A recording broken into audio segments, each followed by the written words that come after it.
চীনের দেওয়া অস্ত্রের মুখে কি ইরান থেকে পিছু হটল যুক্তরাষ্ট্র?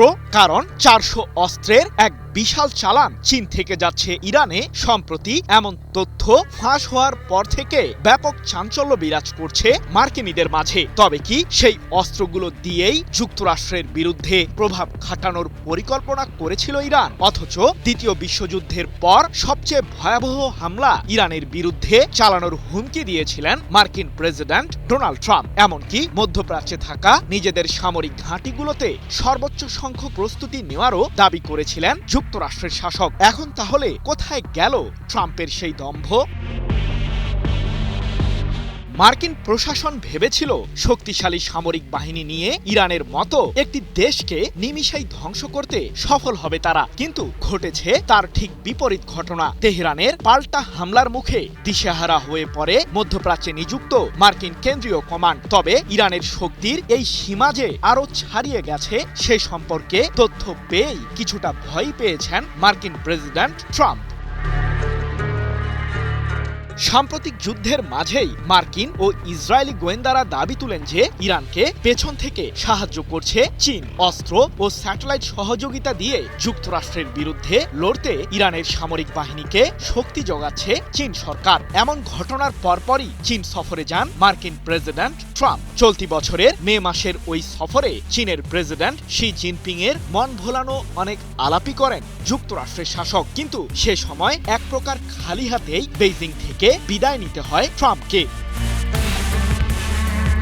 মার্কিন প্রেসিডেন্টের দুঃখের এই সীমা যেন এখানেই শেষ হয়নি। তার ধারণা ছিল চীন সফরের মাধ্যমে তিনি হয়তো প্রেসিডেন্ট শির মন জয় করতে পেরেছেন, যার মাধ্যমে ইরানকে আর সহযোগিতা করবে না বেইজিং। কিন্তু ট্রাম্পকে অবাক করে দিয়ে ইরানের কাছে অস্ত্র পাঠানোর সিদ্ধান্ত নিয়েছে চীন। ব্রিটিশ বার্তা সংস্থা রয়টার্স সম্প্রতি তাদের এক প্রতিবেদনে দাবি করেছে যে আগামী কয়েকদিনের মাঝেই চীনের তৈরি কাঁধে বহনযোগ্য এয়ার ডিফেন্স সিস্টেম পেতে চলেছে ইরান। মার্কিনীদের বিরুদ্ধে যুদ্ধের মাঝে প্রতিরক্ষা ব্যবস্থা পুনর্গঠনের অংশ হিসেবেই বেইজিং এর কাছ থেকে অন্তত 400টি ম্যানপেড মডেলের আকাশ প্রতিরক্ষা ব্যবস্থা সহ QW-12 এবং FN-16 মডেলের মিসাইল ক্রয় করতে যাচ্ছে তেহরান। প্রায় 70 মিলিয়ন মার্কিন ডলার মূল্যের এই অস্ত্রের বহর শীঘ্রই যোগ হবে ইরানের সামরিক বাহিনীতে, এমনটাই দাবি বার্তা সংস্থাটির।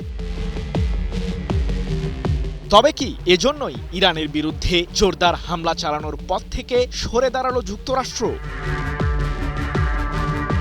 অস্ত্র ও গোলাবারুদ সহ তৈরি মার্কিন কেন্দ্রীয় কমান্ড দ্বিতীয় বিশ্বযুদ্ধের পর সবচেয়ে বিধ্বংসী অভিযানের মুখোমুখি হবে বিশ্ববাসী। আর সেই হামলা হতে যাচ্ছে ইরানের বিরুদ্ধেই। 2 আগস্ট নিজের ব্যক্তিগত সামাজিক যোগাযোগ মাধ্যম ট্রুথ সোশ্যালে এমন হুমকি দেন মার্কিন প্রেসিডেন্ট ট্রাম্প। তবে একই বার্তায় তিনি এটিও জানান যে এই মুহূর্তে ইরানের বিরুদ্ধে হামলার অবস্থান থেকে সরে দাঁড়িয়েছে যুক্তরাষ্ট্র, কারণ তেহরানের সাথে শান্তি চুক্তির পথে হাঁটতে চায় মার্কিন প্রশাসন।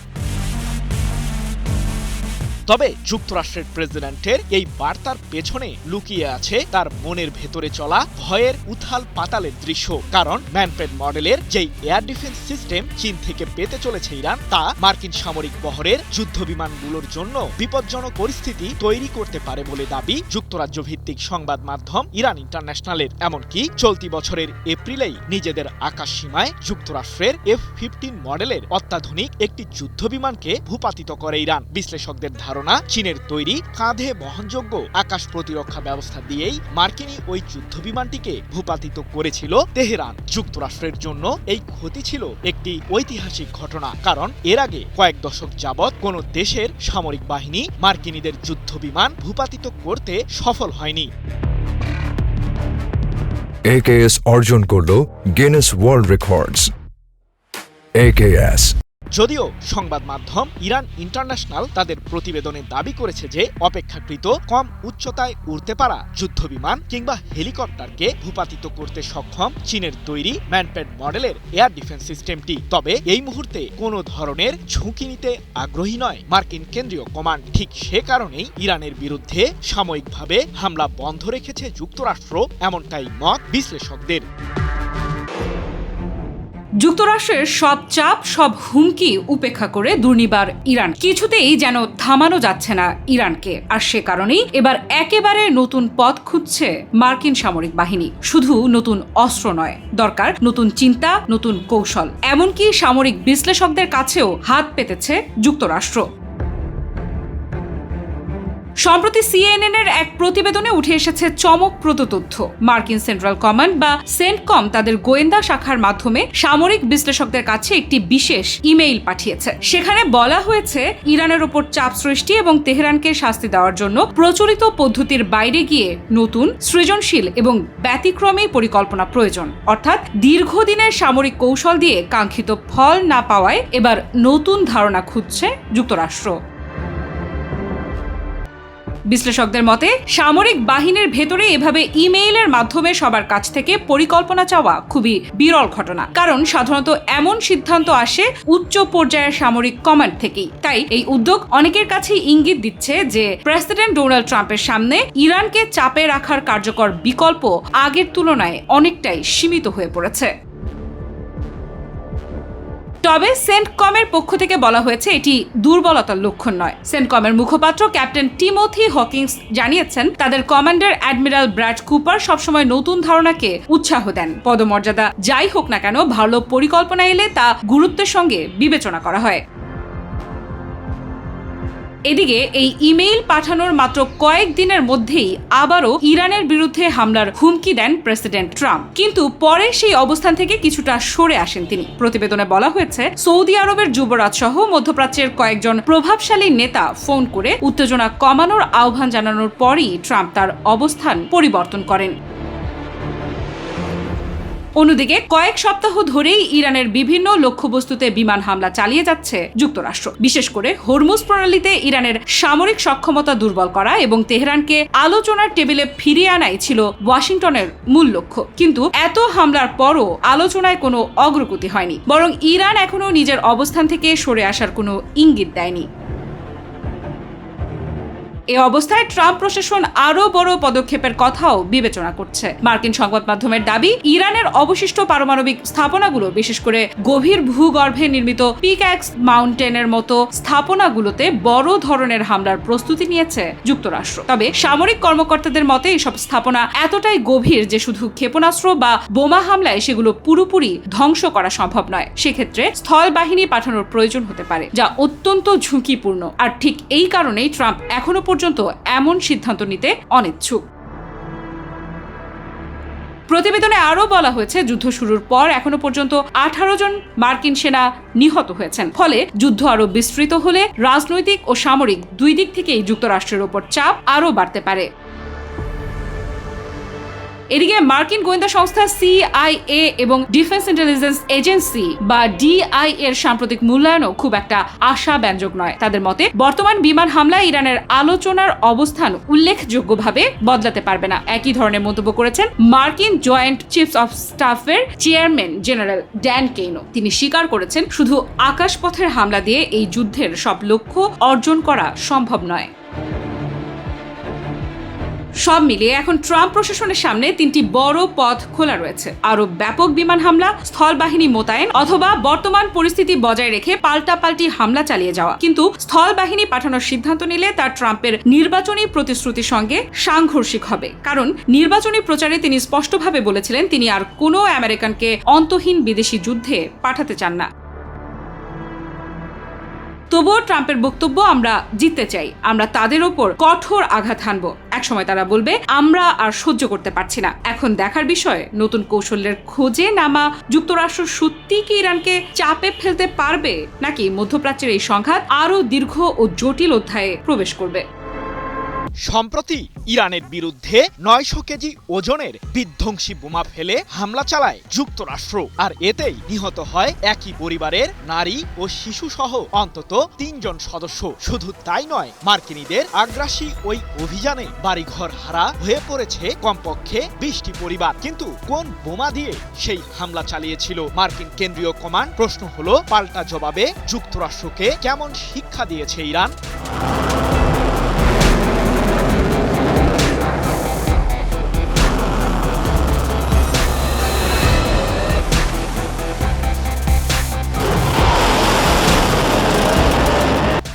শান্তির বুলি, কিন্তু মাথায় যেন ভিন্ন ধরনের ষড়যন্ত্রের ছক আঁকতেই ব্যস্ত মার্কিন প্রেসিডেন্ট ডোনাল্ড ট্রাম্প। তার প্রধান লক্ষ্যই ইরানকে বাগে এনে দেশটির সরকার ব্যবস্থাকেই উৎখাত করা, সেই সাথে ইরানের সামরিক শক্তিকে বিলীন করারও ষড়যন্ত্রমূলক তৎপরতা অব্যাহত রেখেছে যুক্তরাষ্ট্র। কিন্তু এখন পর্যন্ত সেই যাত্রায় সফল হতে পারেননি মার্কিন শাসক।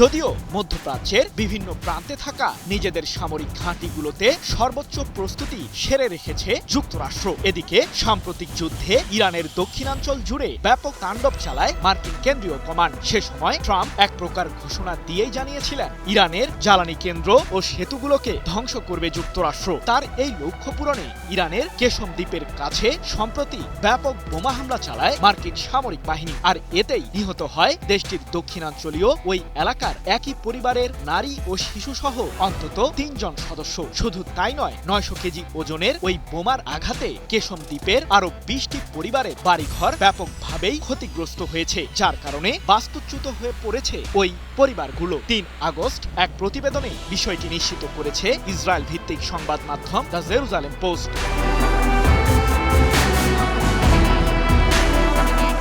জানা গেছে কেশম দ্বীপের ওই হামলায় মার্ক 84 মডেলের বোমা ব্যবহার করেছিল যুক্তরাষ্ট্র, যা মার্কিন সামরিক বহরের অন্যতম বৃহত্তম প্রচলিত বোমা। ইরানের দাবি, হামলার সময় কোনো সামরিক লক্ষ্যবস্তুকে টার্গেট করেনি মার্কিন কেন্দ্রীয় কমান্ড, যার মাধ্যমে প্রমাণিত হয়েছে যে বেসামরিক মানুষের উপর আগ্রাসন চালাতেও ছাড় দিচ্ছে না ট্রাম্প প্রশাসন।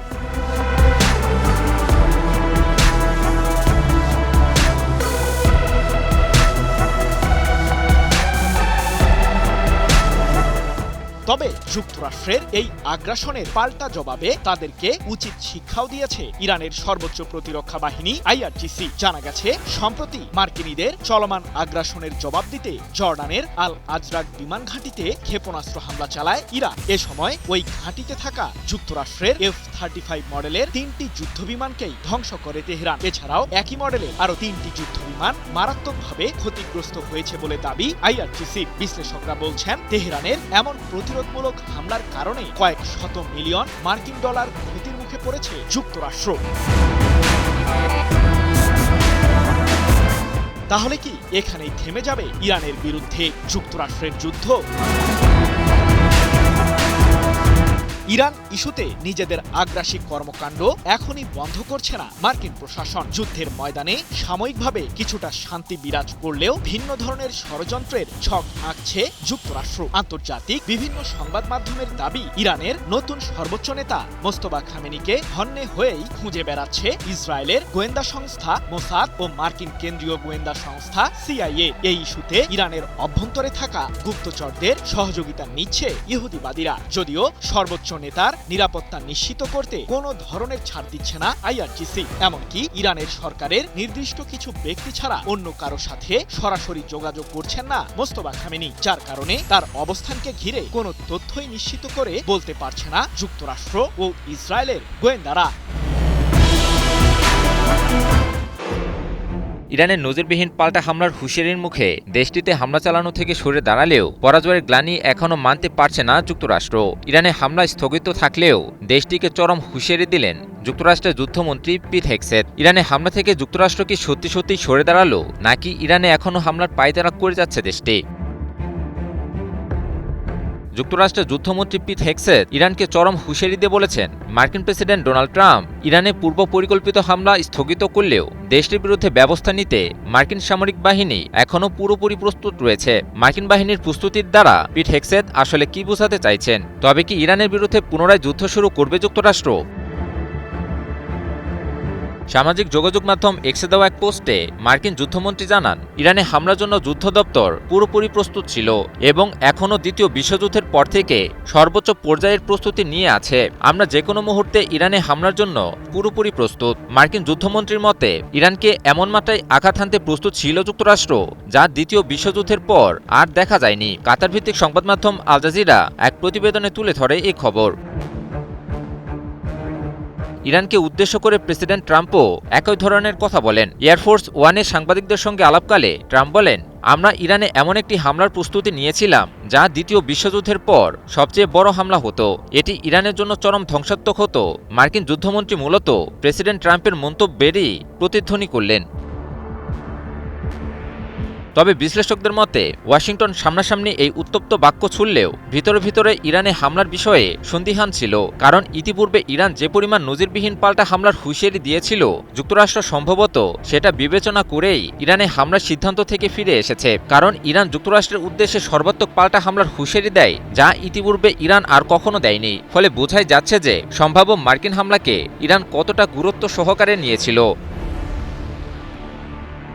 এর আগে ইরানের ধ্বংসাত্মক হামলার হুমকির পরও দেশটিতে হামলা স্থগিতের সিদ্ধান্ত নেন মার্কিন প্রেসিডেন্ট ট্রাম্প। তার নিজস্ব সামাজিক যোগাযোগ মাধ্যম ট্রুথ সোশ্যালে দেয়া এক পোস্টে হঠাৎ করেই ইরানে হামলা বন্ধের ঘোষণা করেন। পাশাপাশি তিনি কূটনৈতিক প্রচেষ্টার উপর গুরুত্ব আরোপ করেন। ট্রাম্পের মতে ইরানের সাথে যুক্তরাষ্ট্রের একটি চুক্তি আসন্ন এবং খুব দ্রুতই আলোচনা শুরু হবে। তবে যুক্তরাষ্ট্রের সঙ্গে আলোচনার বিষয়টি প্রত্যাখ্যান করে ইরানের পররাষ্ট্র মন্ত্রণালয়ের মুখপাত্র ইসমাইল বাঘাই বলেছেন, বর্তমান পরিস্থিতিতে মার্কিন সরকারের সঙ্গে কোনো আলোচনা করছে না ইরান। বাঘাইয়ের মতে ইরান কেবলমাত্র ওমানের সাথে আলোচনা চালিয়ে যাচ্ছে, যার মূল লক্ষ্য হল হরমুজ প্রণালী দিয়ে জাহাজ চলাচলের নিরাপত্তা নিশ্চিত করার বিষয়ে একটি সমঝোতায় পৌঁছানো। ইসরায়েল যুক্তরাষ্ট্রকে কাঁপাতে এবার নতুন মাস্টার প্ল্যানের ঘোষণা দিল ইরান। মুসলিম দেশগুলোকে নিয়ে শক্তিশালী জোটের ডাক দিয়েছে দেশটি। তবে কি পশ্চিমা সামরিক জোট ন্যাটোর মতো মুসলিম দেশগুলোকে নিয়েও তৈরি হবে নতুন জোট? সব ভেদাভেদ ভুলে ইরানের ডাকে এবার এক ছাতার নিচে চলে আসবে পুরো মুসলিম বিশ্ব। এবার বিশ্ব চালাবে মুসলিমরা। ইসরায়েল ও যুক্তরাষ্ট্রের ক্রমবর্ধমান সামরিক হুমকির মাঝেই এবার মুসলিম দেশগুলোকে নিয়ে নতুন নিরাপত্তা জোট গঠনের প্রস্তাব দিয়েছে ইরান। তেহরানের দাবি, আঞ্চলিক নিরাপত্তা নিশ্চিত করতে বাইরের শক্তির উপর নির্ভরশীলতা নয়, বরং মুসলিম দেশগুলোর ঐক্যই হতে পারে সবচেয়ে কার্যকর পথ।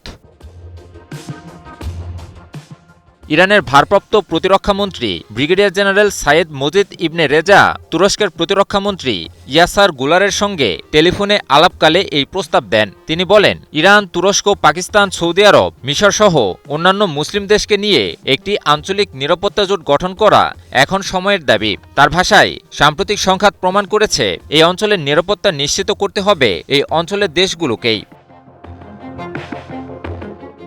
ইরানি প্রতিরক্ষামন্ত্রী আরও দাবি করেন, প্রতিবেশী দেশগুলোর অনুরোধে যুক্তরাষ্ট্রের সঙ্গে যুদ্ধবিরতির সমঝোতা হলেও ওয়াশিংটনের প্রতিশ্রুতির উপর তেহরানের আস্থা নেই। তিনি বলেন, চুক্তি লঙ্ঘনের যে কোনো চেষ্টা হলে তার জবাব দিতে ইরানের সশস্ত্র বাহিনী পুরোপুরি প্রস্তুত রয়েছে। ইরানের সংবাদ মাধ্যম মেহের নিউজ এজেন্সি এক প্রতিবেদনে তুলে ধরে এই খবর। একই সঙ্গে গাজা, লেবানন, সিরিয়া এবং ইরানে ইসরায়েলের সামরিক কর্মকাণ্ডের তীব্র সমালোচনা করে তিনি অভিযোগ করেন, মার্কিন সমর্থনই ইসরায়েলকে আরও আক্রমণাত্মক করে তুলেছে। হিজবুল্লাহর বিরুদ্ধে নতুন ফ্রন্ট খোলার আলোচনা এবং সিরিয়া, লেবাননে তথাকথিত নিরাপত্তা অঞ্চল তৈরির পরিকল্পনা পুরো মধ্যপ্রাচ্যকে আরও অস্থিতিশীল করে তুলতে পারে বলেও সতর্ক করেন তিনি। অন্যদিকে তুরস্কের প্রতিরক্ষামন্ত্রী ইয়াসার গুলার যুদ্ধবিরতি সমঝোতার পূর্ণ বাস্তবায়ন এবং কূটনৈতিক প্রচেষ্টা অব্যাহত রাখার পক্ষে সমর্থন জানিয়েছেন। পাশাপাশি সীমান্ত নিরাপত্তা, সন্ত্রাসবাদ দমন এবং আঞ্চলিক স্থিতিশীলতা রক্ষায় ইরানের সঙ্গে সহযোগিতা আরও জোরদারের আগ্রহ প্রকাশ করেছেন। তার মতে, মধ্যপ্রাচ্যে স্থায়ী শান্তি প্রতিষ্ঠার একমাত্র পথ হল আঞ্চলিক ঐক্য ও পারস্পরিক সহযোগিতা। বিশ্লেষকরা বলছেন, মধ্যপ্রাচ্যের উত্তেজনার অন্যতম মূল কারণ দেশগুলোর মধ্যকার বিভাজন, পারস্পরিক বিদ্বেষ এবং বহিরাগত শক্তির উপস্থিতি। সব ভেদাভেদ ভুলে নিজেদের বৃহত্তর স্বার্থে মুসলিম দেশগুলো একত্রিত হয়ে বহিরাগত শক্তির বিরুদ্ধে রুখে দাঁড়ালে তা মধ্যপ্রাচ্যের দেশগুলোর জন্যই ভালো হতো এবং ইরানের ডাকে সায় দিয়ে নতুন মুসলিম জোট তৈরি হলে তা মধ্যপ্রাচ্য এবং আন্তর্জাতিক ভূরাজনীতির সমীকরণকে বদলে দিবে বলে মত বিশ্লেষকদের। যুদ্ধক্ষেত্রে শুধু ক্ষেপণাস্ত্র বা ড্রোনই সবকিছু নয়, কখনো কখনো একটি সমুদ্র পথই হয়ে উঠতে পারে সবচেয়ে বড় অস্ত্র। আর ঠিক সেই অস্ত্রই এখন ব্যবহার করছে ইরান। সরাসরি যুক্তরাষ্ট্রকে সামরিকভাবে পরাজিত করার বদলে বৈশ্বিক বাণিজ্য ও জ্বালানি সরবরাহের কেন্দ্রবিন্দু হরমুজ প্রণালীকে কৌশলগত চাপের হাতিয়ার বানিয়ে ওয়াশিংটনের ওপর নতুন ধরনের চাপ তৈরি করছে তেহরান। প্রশ্ন হচ্ছে, এটাই কি ইরানের সবচেয়ে কার্যকর কৌশল, যে কৌশলে নাস্তানাবুদ হচ্ছে বিশ্বমোড়ল যুক্তরাষ্ট্র?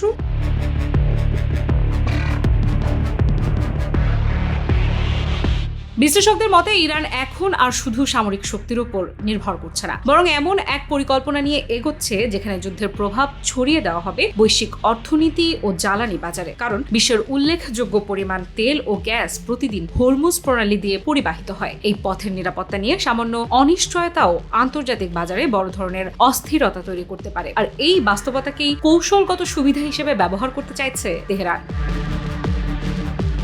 ইরানের লক্ষ্য স্পষ্ট, হরমুজ প্রণালীতে নিজেদের ভূমিকাকে অস্বীকার করা যাবে না। এই বার্তা যুক্তরাষ্ট্র ও তার মিত্রদের বুঝিয়ে দেওয়া, একই সঙ্গে বৈশ্বিক বাণিজ্যে চাপ সৃষ্টি করে ভবিষ্যতের যে কোনো আলোচনায় নিজেদের অবস্থান আরও শক্তিশালী করতে চায় দেশটি। বিশ্লেষকদের ভাষ্য, প্রেসিডেন্ট ডোনাল্ড ট্রাম্প মধ্যপ্রাচ্যে দীর্ঘমেয়াদী নতুন যুদ্ধে জড়াতে চান না। আর এই বিষয়টি গভীরভাবে পর্যবেক্ষণ করছে ইরানের ইসলামিক রেভলিউশনারি গার্ড কর্পস বা IRGC। তাদের ধারণা, ওয়াশিংটন বড় ধরনের সংঘাত এড়িয়ে চলতে চাইবে, তাই সরাসরি পূর্ণাঙ্গ যুদ্ধের বদলে ধাপে ধাপে চাপ বাড়ানোর কৌশলই সবচেয়ে কার্যকর হতে পারে। তেহরানের সামরিক পরিকল্পনাকারীরা মনে করেন অতীতে কিছু ক্ষেত্রে নমনীয় অবস্থান নেওয়ার কারণেই যুক্তরাষ্ট্র আরও বেশি চাপ প্রয়োগের সুযোগ পেয়েছিল। তাই এবার তারা আলোচনার টেবিলে যাওয়ার আগে নিজেদের শক্ত অবস্থান নিশ্চিত করতে চাইছে, অর্থাৎ আগে চাপ তারপর আলোচনা। এই নীতিতেই এগোচ্ছে ইরান।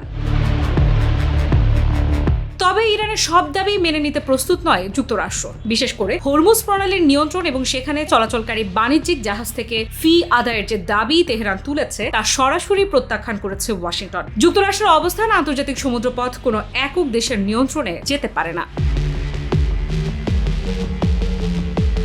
এরই মধ্যে ইরানের এই কৌশলের প্রভাবও স্পষ্ট হতে শুরু করেছে। পশ্চিমা দেশগুলো এখন সরাসরি সামরিক হামলার চেয়ে হরমুজ প্রণালীর নিরাপত্তা নিশ্চিত করতেই বেশি মনোযোগ দিচ্ছে। কারণ তারা জানে এই গুরুত্বপূর্ণ রুটে বড় ধরনের বিঘ্ন ঘটলে শুধু মধ্যপ্রাচ্য নয়, পুরো বিশ্বের জ্বালানি সরবরাহ ও বাণিজ্য ব্যবস্থায় তার প্রভাব পড়বে। অন্যদিকে ইরান এটিকেই নিজেদের কৌশলগত সাফল্য হিসেবে দেখছে। তাদের বিশ্বাস, প্রতিপক্ষকে সামরিক যুদ্ধক্ষেত্রের পাশাপাশি অর্থনৈতিক ও বাণিজ্যিক চাপের মধ্যেও ফেলে দেওয়া গেলে আলোচনার সময় সুবিধাজনক অবস্থানে থাকা সম্ভব হবে। তবে এই পরিস্থিতির সবচেয়ে বড় ঝুঁকিও এখানেই, কারণ এখনো পর্যন্ত কোনো পক্ষই পিছু হটার ইঙ্গিত দিচ্ছে না। একদিকে যুক্তরাষ্ট্র নিজেদের অবস্থান ধরে রাখতে দৃঢ় প্রতিজ্ঞ, অন্যদিকে ইরানও চাপের কৌশল থেকে সরে আসার লক্ষণ দেখাচ্ছে না। নিজের ও পরিবারের নিরাপত্তায় সব সময়ই থাকুন আপোষহীন। নিরাপত্তায় আপোষ নয় আর, ঘরে রাখুন RFL ল্যাডার। ফলে মধ্যপ্রাচ্যে শুরু হয়ে গেছে এক নতুন ধরনের লড়াই, যেখানে শুধু অস্ত্রের শক্তি নয়, সমুদ্রপথ, জ্বালানি এবং বৈশ্বিক বাণিজ্যও হয়ে উঠেছে যুদ্ধের গুরুত্বপূর্ণ অংশ। আর এই ধৈর্যের লড়াই শেষ পর্যন্ত কোথায় গিয়ে থামবে সেটাই এখন দেখার বিষয়। ফিলিস্তিন ইস্যুতে আবারও স্পষ্ট অবস্থানের জানান দিল চীন। স্বাধীন ও সার্বভৌম ফিলিস্তিনি রাষ্ট্র প্রতিষ্ঠার প্রতি নিজেদের সমর্থন পুনর্ব্যক্ত করেছে বেইজিং। একই সঙ্গে ফিলিস্তিনি জনগণের প্রতি মানবিক ও উন্নয়ন সহায়তা অব্যাহত রাখারও অঙ্গীকার করেছে দেশটি। গাজায় ইসরায়েলের সাম্প্রতিক হামলা বৃদ্ধি আর ট্রাম্পের গাজা শান্তি পরিকল্পনার মাঝেই চীনের এই অবস্থান কি মধ্যপ্রাচ্যের ভূরাজনীতিতে কোনো নতুন বার্তার ইঙ্গিত দিচ্ছে? ফিলিস্তিন অধিকৃত পশ্চিম তীরে অবস্থিত গুরুত্বপূর্ণ শহর রামাল্লার চীনা দপ্তরের প্রধান শানজেন এক সংবাদ সম্মেলনে বলেন, চীন সবসময় ফিলিস্তিনি জনগণের ন্যায্য অধিকারকে সমর্থন করে এসেছে এবং ভবিষ্যতেও এই অবস্থান থেকে সরে আসবে না। তিনি জানান, ফিলিস্তিনি নেতাদের সঙ্গে বৈঠকে তিনি সাধারণ মানুষের দুর্ভোগ ও মানবিক সংকট সরাসরি প্রত্যক্ষ করেছেন। পাশাপাশি চীন ফিলিস্তিন কৌশলগত অংশীদারিত্বকে আরও গভীর করার প্রতিশ্রুতিও পুনর্ব্যক্ত করেন তিনি। কাতার ভিত্তিক সংবাদ মাধ্যম আল জাজিরা এক প্রতিবেদনে তুলে ধরে এই খবর। চীনের এই অবস্থানের ঘোষণাটি এমন এক সময় এলো যখন গাজায় ইসরায়েলের সামরিক অভিযান আরও তীব্র হয়েছে। গাজার স্বাস্থ্য মন্ত্রণালয়ের তথ্য অনুযায়ী গত 24 ঘণ্টায় ইসরায়েলি হামলায় আরও 19 জন ফিলিস্তিনি নিহত হয়েছেন। সংবাদ মাধ্যম আল জাজিরা এক প্রতিবেদনে জানিয়েছে এই খবর। সাম্প্রতিক হামলা নিয়ে কড়া প্রতিক্রিয়া জানিয়েছে তুরস্কও। দেশটির পররাষ্ট্র মন্ত্রণালয় বলেছে, গাজায় অব্যাহত হামলা প্রমাণ করে ইসরায়েলের প্রধানমন্ত্রী বেনিয়ামিন নেতানিয়াহুর সরকারের শান্তি প্রতিষ্ঠার কোনো আন্তরিক ইচ্ছা নেই। তুরস্কের দাবি, ফিলিস্তিনিদের নিজ ভূমি থেকে উচ্ছেদ করাই ইসরায়েলের মূল লক্ষ্য এবং এ ধরনের নীতি পুরো মধ্যপ্রাচ্যকে আরও অস্থিতিশীল করে তুলছে। যুক্তরাষ্ট্রের প্রেসিডেন্ট ডোনাল্ড ট্রাম্প সম্প্রতি গাজায় যুদ্ধবন্ধে একটি নতুন শান্তি উদ্যোগের কথা তুলে ধরেছেন। বিভিন্ন প্রতিবেদনে বলা হয়েছে ওই প্রস্তাবে যুদ্ধবিরতি, জিম্মি বিনিময়, গাজার পুনর্গঠন এবং হামাসের নিরস্ত্রীকরণের মতো বিষয়গুলো গুরুত্ব পেয়েছে। তবে হামাস এখনও নিরস্ত্রীকরণের শর্ত মেনে নিতে রাজি হয়নি, ফলে যুদ্ধবিরতি কার্যকর হওয়ার সম্ভাবনা এখনও অনিশ্চিত রয়ে গেছে।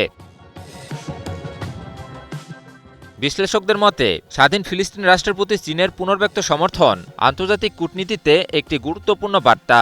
একদিকে গাজায় যুদ্ধ অব্যাহত, অন্যদিকে বিভিন্ন দেশ কূটনৈতিক সমাধানের আহ্বান জানাচ্ছে। ফলে মধ্যপ্রাচ্যের ভবিষ্যৎ পরিস্থিতি এখন অনেকটাই নির্ভর করবে যুদ্ধবিরতি, রাজনৈতিক সংলাপ এবং আন্তর্জাতিক শক্তিগুলোর পরবর্তী পদক্ষেপের উপর।